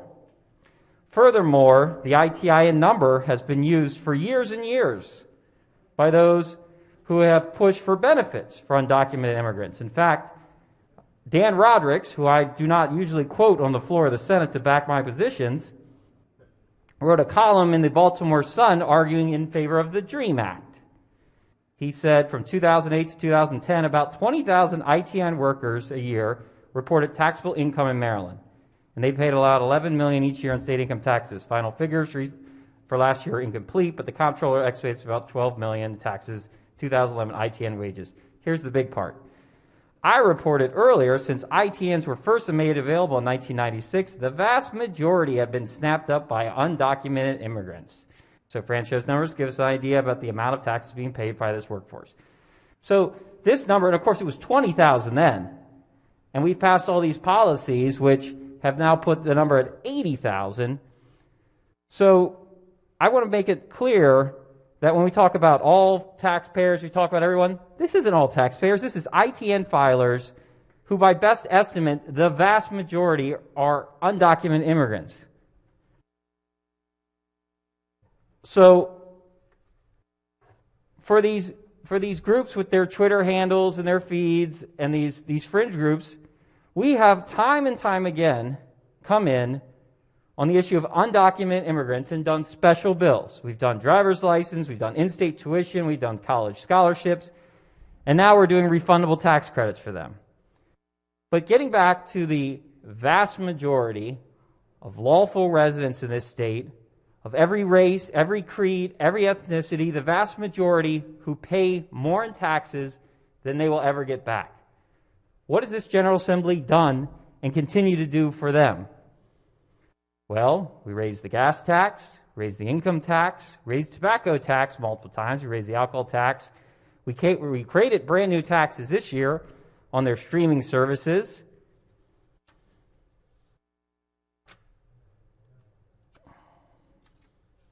We tied the gas tax to inflation. We put fees on their vehicle registrations, fishing licenses, commercial fishing licenses, on their cell phones, on their dog and cat food, on their utilities, on their nursing homes, on their assisted living facilities. Heck, we even in 2013 put a fee on public school teachers. We've done the income tax, the corporate tax, doubled the flush tax, Recreation taxes. Here's another nursing home tax. Here's a great one. We doubled the death fee. You can't even die in the state of Maryland without paying more money now. Increased nursing home tax, parole supervision, increased sales tax, alcohol, on and on and on and on and on it goes. So the question is, who's the advocate for these people? Who's the advocate for the 80% of people? Who's the lobbyist for them? Who's the special interest group for them? There's not one. And unfortunately, the passage of this political bill we see, again, the vast majority of Marylanders who play by the rules, do everything right, who are paying more in taxes than they will ever get back, will be stuck with the bill, a $60 million bill. They're going to be stuck with higher taxes, higher utility rates, everything else that we keep to do, and they're going to be the ones footing the bill. There's no benefit for them. And they are left to wonder, when they look at us, it's no wonder they look and they say all these tax and spend liberal policies that we're pushing out here, when we are not standing up and we're not advocating. There are too few advocates for the average rank and file overburdened taxpayer in this state. So I'll be opposing this because this is another $60 million that the vast majority of Marylanders who follow the law and are doing everything right will be saddled with, so that we can please political activists with their Twitter handles and a few small fringe political actors. Thank you, Senator. As the good senator, the minority whip often says, would refrain from questioning motivations on the Senate floor about why a bill is or is not in this chamber. Are there any further senators who wish to discuss on Senate Bill 218? Yes, Chair recognizes the minority leader. Thank you, Mr. President. We find ourselves in a post-Miller era now. This is the first session when former Senator Miller's not here. And I kind of wondered what it would look like. And God rest his soul, we didn't always agree, but he brought moderation to the floor. And he knew how to move fast or not fast on issues, especially the controversial issues. And I think he'd have a stern warning to us at the pace of which the far left ideas are coming out of committee these days. There doesn't seem to be any holding back. And here's another example. And I think it reveals our priorities. You know, we put an amendment on here on the floor just the other day to this bill that said the original intent of this bill was to help those who were the poorest and most vulnerable, that somehow in the federal law they got forgotten. And that's a noble cause for our citizens. So what we did is we amended it to spend less than we're going to spend on those unlawfully here, and give it not only to those who are 6 and under, but to all the children in those categories where they were only making $6,000 a year. Imagine that, $6,000 a year in Maryland. And they rejected that. And they said, no, let's not give it to them, not to our poorest, most vulnerable citizens, because they need more than we can actually give them even in this bill. But let's take that and give it to those who are unlawfully in our state, not making $6,000, but almost 10 times that amount in this bill. Where's the fairness in that?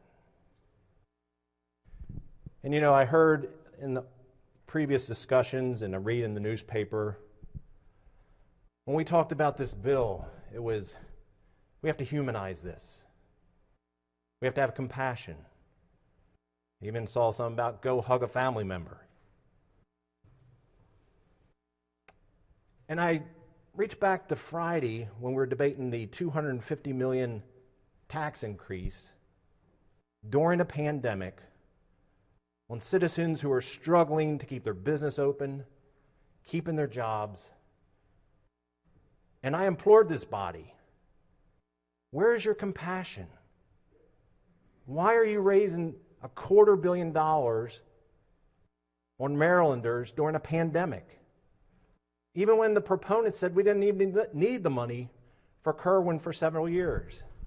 What was the burning urgency? It was crickets. Not a single person got up and talked about compassion or humanizing that. We brought forth stories of real people talking about how they're struggling with cancer and trying to pay for the prescriptions. And the one thing they like to do is watch Netflix. But it's really hard for them to keep paying this. And they were right in my office and say, "Why are you taxing us? We're dealing with cancer. We're dealing with a pandemic. Have compassion on us." Again, none of that was brought up during that discussion. But we only have compassion when we're dealing with those who are unlawfully here, and we bring up the compassion card. And then we talk about humanizing, put a face to it. Well, both sides have a face to it. Either we're compassionate or we're not. Either we abide by laws or we don't. And just from a policy standpoint, I mean, I'm an engineer, so maybe I just think this way. Last week, we passed a $250 million tax increase on the people who are struggling here in Maryland. Affects rich and poor. It's a very regressive tax, gets all of them. And then we come back later that day and say, let's give them a relief package. First, we're going to hit you with a tax increase, policy-wise. Then we'll say, no, I'm going to give you some relief now. And then, again, I couldn't correlate why we had to do it so quickly when we had the money. And then this Monday, I believe it was, we came back here and said, we needed extra money, and I found out why, this bill. The general fund was pumped with $100 million of extra taxes going to be coming in, and this bill, over 3 years, takes out $200 million, roughly, to give to those unlawfully in our state. So we stick it to people who are struggling in a pandemic. We give them a little tax relief, which isn't going to help them completely out of this. It's just a little. So with the one hand, we do a tax relief. The other hand, we hit them with a tax increase. And then we say, let's take around $200 million out of our general fund so we can give it to those who broke our law to come in our state. And we hear, well, they're taxpayers, Senator, they're taxpayers. I'll tell you right now, they get more services than what they put in taxes, guaranteed. They get beautiful roads. The snow comes down, it gets plowed. They get to go to K through 12 free. There is all kind of benefits. They are receiving many benefits. And I'm not debating that now. But what I am debating is above all those services that they got for the little that they put in, this body says that's not enough. We need to give them $200 million of taxpayers' money in addition to that. So I don't think it's good policy. It's the one hand not knowing what the other hand's doing, and it's not following lawful rule, and it doesn't respect the citizens of Maryland who work hard for their money. And I'll be voting against this. Thank you. Thank you, Senator. Are there any further senators who wish to speak? Chair recognizes the Chair of the Judicial Proceedings Committee. Thank you, Mr. President. I'll be brief, but I almost can't believe what I just heard. Look, the former Senate President was a friend of mine and a mentor of mine, as he was to many of us here. But each generation of leadership has its own unique challenges, and I think that ours is going to be judged by how widely we broaden our arms to bring more people into the fold. And to challenge or to question the motives of what comes on the floor, if it's too far left, too far right. Look, every issue will be debated on its merits and will rise and fall on its own merits.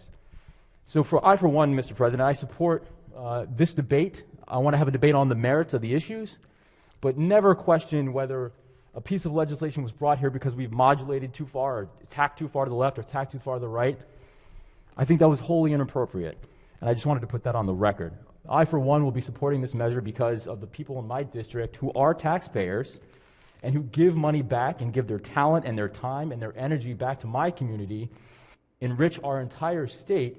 The money that is being paid will go back into our community and will infuse new life and economic vitality to places like Long Branch and Silver Spring and Tacoma Park.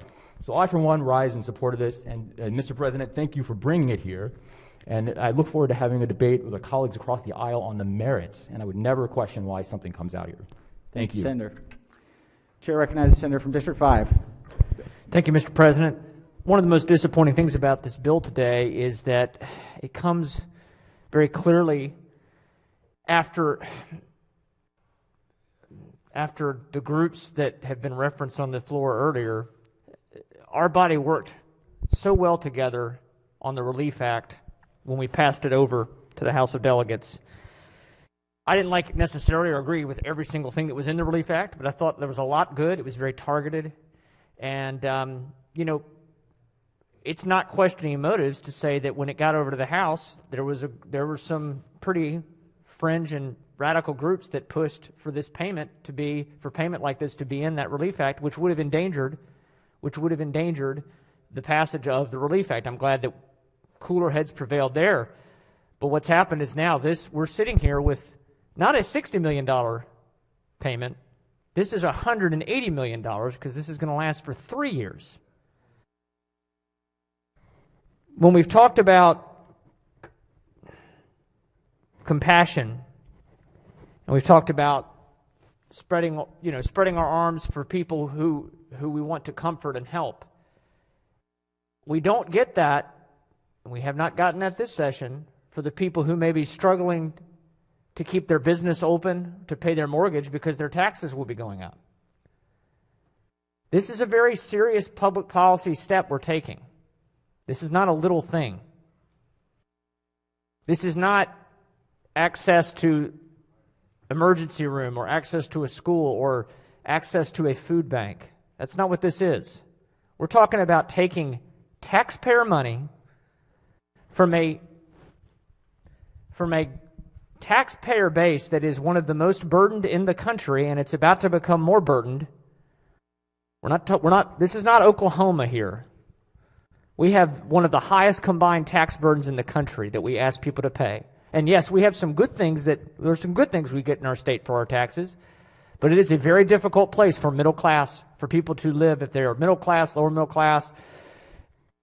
And we are taking $180 million, $60 million a year. So over a quarter of that $250 million tax increase we just passed, we'll be handing right back to people who are not here legally. They are not following the law by being here. It's really it's wrong, and it sends a very bad message to the hardworking taxpayers and the people that are struggling in our community. And again, I would like the rhetoric to go both ways. I think the rhetoric needs to go both ways. We need to have compassion and have compassionate policies for people who are doing everything that they can do to get by during a difficult time. They're playing by the rules. They are paying some of the highest tax rates and highest tax burden in the country combined. And this is not respectful of that sacrifice. It's not respectful of that sacrifice. And I'll just echo what the minority leader said. We need to think about a balance. We need to think about a balance with what we pass. I know I'm outvoted on this. I know I am outvoted on this floor quite often. I know I represent a conservative point of view that is not the majority in this chamber. But we have to have balance, and I'm very concerned about what I'm seeing. It's not just that we're passing things that I would vote against or oppose. It's this entire attitude that we can because we can. And I speak of the whole General Assembly, but I see what's happened in the House over the past couple of election cycles, and I'm worried about that kind of extremism being pushed in here to try to influence our decision-making. And so that's my concern, Mr. President. I think this is a very bad policy step to be taking, and it sends the wrong message, and I'll be voting no. Chair recognizes the Majority Leader. Thank you, Mr. President. I can't believe I'm standing up here again today. You know, I listened to the word compassion, but it sounds like we want to be compassionate for only some of our people, not all of them. And as a young Sunday school child, I learned early on that we're all God's children, not just some of us. And when I look at some that are hurting and some that are poor, they may not be here legally, but they left their countries so that they could get a better life, so that they could get food for their families, so they could get a place for their families to live. Any one of us in this chamber could have been in that position. We didn't happen to be born into it. But any one of us could have been in that position. And I just am a believer, and anyone can disagree with me that wants to, but we're in this for all of us, not just some of us, not just the white children or the brown children or whatever color. We're in it for all of us. And I don't think this little amendment on this bill, I wish we could do more, and we can't. But it's something that we can do for the lesser among us, and I think we have to do it. So I urge your approval on this bill. Thank you. Thank you, Senator. Are there any senators who have not yet spoken who wish to speak? Chair recognizes the senator from District 10. Colleagues, I want to remind you that we all contribute to this society in many ways. The people that we're kind of castigating as not deserving of the little that we're talking about are essential workers. There are very few of them sitting around doing nothing. They work harder than we do, longer hours. They do the work that many Americans are glad they have been able to graduate from. And these jobs are absolutely essential. Think of them as the essential workers. And then they pay taxes still on the little bit that they get. But for the grace of God, we all could be in their shoes. No one of us is here because we were divine and picked ourselves to be in the demographic where we are. Our essential workers, many of whom are first-generation immigrants, are as deserving and as hardworking as any of our great-grandparents and forefathers were who worked in other times. We shouldn't get so far advanced in our thinking about ourselves that we can't understand that it is chance or it is divine providence that has each of us where we are and other people where they are, and that it takes all of us to have a society that runs well and that even teaches us good moral edicts about the fact that we are not responsible for all the taxes that we have earned or that people in our districts have earned. That those taxes wouldn't be there if other people didn't do the jobs that they do, that many of us are glad we don't maybe anymore have to do, or maybe that our grandparents were so fortunate and blessed they didn't have to do. But we are all contributing, and we can learn something about getting along together, looking out for each other. And I would just say that while we all come from different religious perspectives, most of our world religions teach us that we don't deserve whatever blessings we experience, that we are blessed by divine providence. And somebody else has to come along and grow with us, be blessed with us, for us to remember to be humble and not to think too highly of ourselves. Thank you. Thank you. Are there any senators wish to speak who have not yet spoken? Chair recognizes Vice Chair of Budget and Tax. Thank you very much, Mr. President. I appreciate the comments of my friends on the other side, particularly the minority whip's acknowledgement that this legislation is not exclusively for people who are undocumented.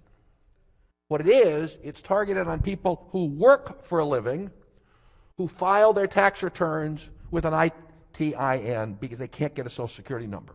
But it includes people who are here legally. It includes foreigners who work here part-time. So the issue here is really about immigrants. And I agree with that. And my colleagues have talked about the moral values that, frankly, I think I can say without fear of contradiction, all of us were raised with, regardless of our faith or our tradition. And all of us can cite passages from Sunday school or from attendance at a religious event or something their parents said they needed to learn that taught all of us, as the majority leader said, we're all God's children. So I agree with those arguments, for sure. But I want to make two other points.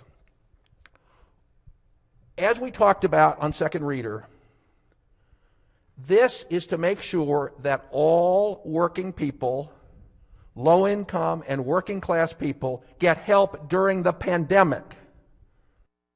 This is about the COVID crisis. There's a reason why, as one of my colleagues said, last week we passed the relief package that provided this kind of relief to a lot of Marylanders, and today we're making sure that those who were left out get this kind of relief as well, because they need this kind of relief. One of my colleagues talked about how this is not for paying your rent. Well, how do you think these people are going to spend the money? They're going to pay their rent. They're going to buy food for their children. That's exactly what this is about. That's what the Relief Act last week was about that the governor signed.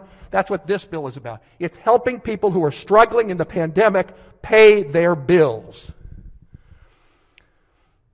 And contrary to the assertion that somehow this is a special benefit for undeserving people, they call it the earned income tax credit for a reason. It's for people who have earned income. You earn income by working. By working. You can't get this tax credit if you aren't working. If you're living off your stock portfolio, or you're so poor, you have no income, no work income, and you do get SNAP or you get other kinds of aid, you can't get this credit. It's about working. It's the earned income tax credit. And that's why morally, it seems to me at least, that we have to pass this, because people who are working, regardless of their ability to file a tax return with a Social Security number, when they need help in the middle of the pandemic, they need to get it and they deserve it. Finally, I understand the view that immigrants are different from us. Well, they're different from some of us, but not all of us. Because when people say immigrants don't deserve help, faces come to our minds. The senator from Silver Spring talked about his constituents in Long Branch. When we talk about these issues of immigrants, the faces that come to my mind are my father and my grandfather and my grandmother. They were not welcomed by some people to the United States before World War I. And there are people today who don't welcome people who come to this country. To me, this is a little bit personal. We need to be the America that brought most of our ancestors here. Not all of our ancestors, because some of our ancestors were brought here against their will, and we understand that. But most Americans' families came here on their own, at their own initiative, because they believed in what America was. It was a place where you could express your views, as we do here today, which is a wonderful, wonderful thing. A place where you could get ahead, a place where your family could be better off. That's why most of our ancestors came here, and that's why people come here today. That's a good thing, that's not a bad thing. And as a friend of mine who lived in a former communist country used to say to me, you're so lucky to live in a country that people are fighting to get into instead of fighting to get out of. Thank you, Mr. President. Thank you, Senator. Are there any senators who wish to speak who have not yet spoken? Chair recognizes the Senator from Frederick. Thank you, Mr. President. I'll be quick. I don't think anybody here will disagree with the fact that our immigration system is messed up and needs to be straightened out. But right now, it is what it is. But there's a few facts that I'd like to throw out that counter some of the arguments I've heard. I'll start with the money they get that goes to pay rent, goes to pay their bills, goes for groceries. It all goes back to citizens of the United States that are collecting that rent that also need help, and they're getting their rent, so it's helping them also. But the whole question about whether these immigrants are taking a free ride on our country. First off, 2/3 of the immigrants in this country have been here more than a decade. Over 3 million of them own their own homes and are paying property taxes and sales taxes and income taxes to support that home. And each year, undocumented immigrants are paying $20 to $30 billion in taxes. There are studies that show undocumented immigrants as a whole are paying their own way. They're not taking a free ride.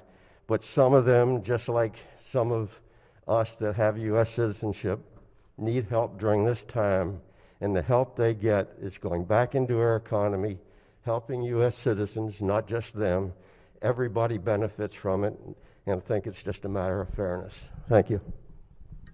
Thank you, Senator. Are there any senators who wish to speak who have not yet spoken?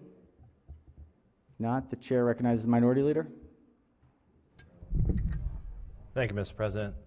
I think this topic has gone more federal, and I think I'll leave the open borders debate to the federal government to decide how they want to do it. We have to deal with what we have here. And I'll be the first to say that immigrants are what makes America great. We are the great melting pot. So many different cultures come here, and that is our strength. But that's not this debate. This debate is about those who have decided to come into our country illegally. Do I understand why they do it? Sure. Would I do it if I was in their situation? I might. But we are lawmakers, and in that, we set law. And we have to decide either we're going to abide by the law or not. We can't selectively say, I don't like this law, you guys can break that one. I don't like this law either, so you can break that one. We're lawmakers. And if they want to fix it at the federal level, let them fix it. But until then, our constitutional duty is to abide by the law and make the laws accordingly.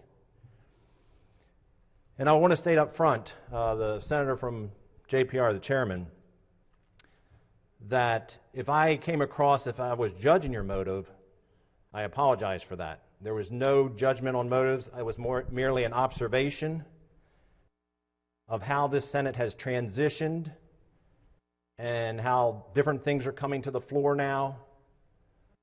And that is just an observation. It doesn't judge motives or how you do it. It's just a fact of life. And that's different, good or bad. And, I consider each one of you my friends. I may disagree with you on policy.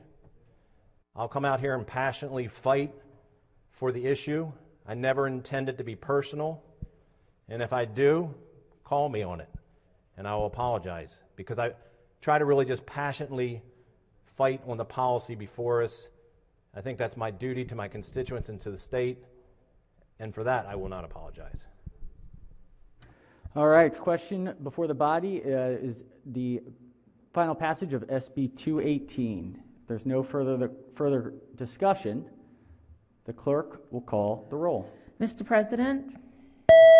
Has everyone recorded their vote? Anyone wish to change their vote, explain their vote? Chair in explaining his vote.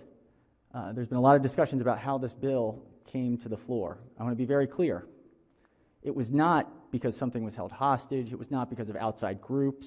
It was not because of social media. It was not because of some fringe element. This bill came to the floor because the last vehicle that we had wasn't sufficient to help my friends, my neighbors, the people I care about and work with on a daily basis, fellow residents of the state of Maryland, many of whom have suffered harder and deeper than any group in this state. The reason that this bill is on the floor is because fundamentally, the biggest threat to the American dream is the sense of the other.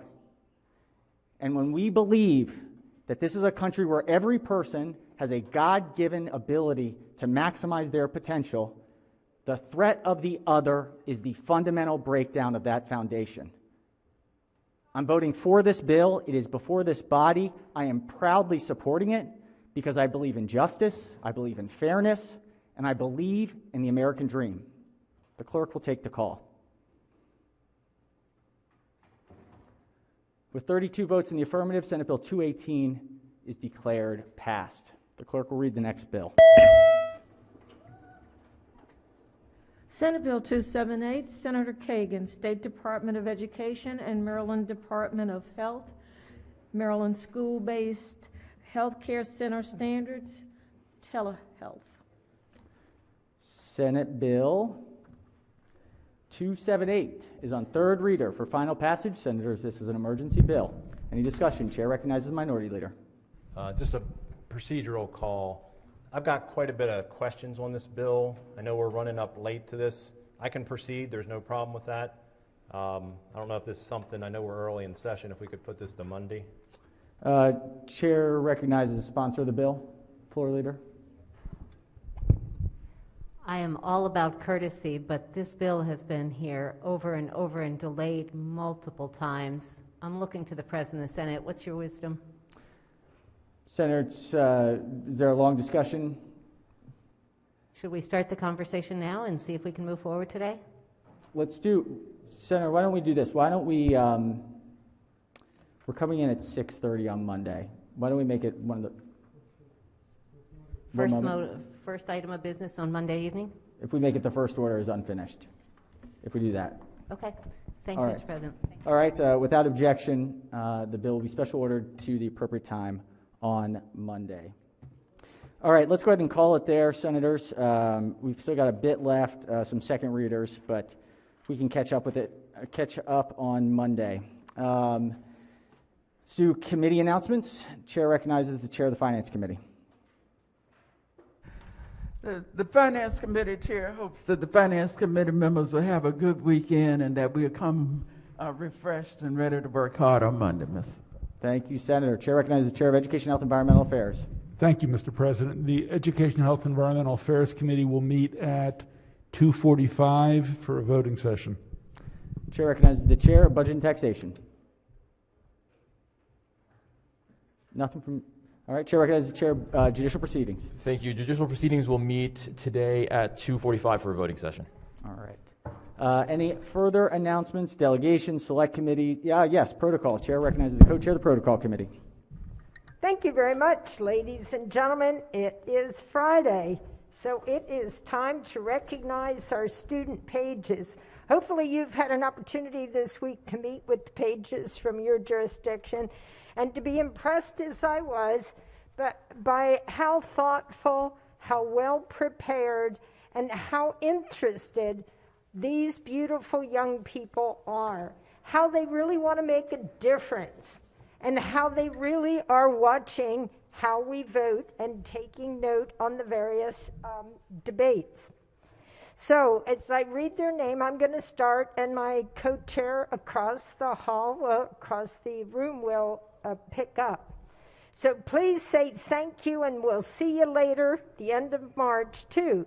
Jeannie Chang from Northwest High School, Iman Chaudhry, North Dorchester High School, Denise DeMontanak, Thomas Stone High School, Jesse Harris Jr., St. Mary's Riken High School, Chloe Kim, Oakdale High School, Christopher Ledard, Centennial High School, Bella Lynch, Severn School, Liam McNerney, Archbishop Spalding High School, Arian Moore, Western High School, and I will turn this over to my colleague. Thank you. Angela Musini, Bel Air High School. Malek Amaru, Baltimore Polytechnic Institute. Jordan Racine, Winston Churchill High School. Rebecca Ropka, Boonesboro High School. Anna Seal, Notre Dame Preparatory School. Celie Smith, Gwynn Park High School. Rashan Subedi, Perry Hall High School. Morgan Travers, Bowie High School. Hanalise Wang, James M. Bennett High School. Let's give them a round of applause for their really hard work this week. Thank you. We want to thank the Pages virtually. We know that we wish you were here, but you are doing incredible work. That's why you're part of the program. We are so thankful for you. Keep it up. Chair recognizes the chair of the Executive Nominations Committee. Thank you, Mr. President. Just a reminder, Senate Executive Noms will meet at 5 o'clock on Monday. It should not be a real long meeting. Thank you. Thank you, Senator. Chair recognizes the chair of Budget and Taxation. Thank you, Mr. President. This just in, 1:30 on Monday, both the Health and Public Safety Committees will be meeting, and at 3 o'clock, Education. Thank you, Senator. All right, other announcements. Chair recognizes the Senator from Montgomery County. Thank you, Mr. President. Colleagues, I just wanted to share with you that this past week we lost a real public servant who had done an incredible job representing the people of this state. Former state delegate Henry Hank Heller passed away. State Delegate Heller had served for 24 years in our legislature, and I know that many of you on this floor had the honor and the opportunity to work with Delegate Heller. He was sharp as a tack to the very end. He passed away peacefully. He was an incredible mentor to me. I was blessed to have my first 4 years in the legislature, the opportunity to sit with Hank on the House floor, and he was an absolute encyclopedia of knowledge. And he really, back home in my district, is a legend.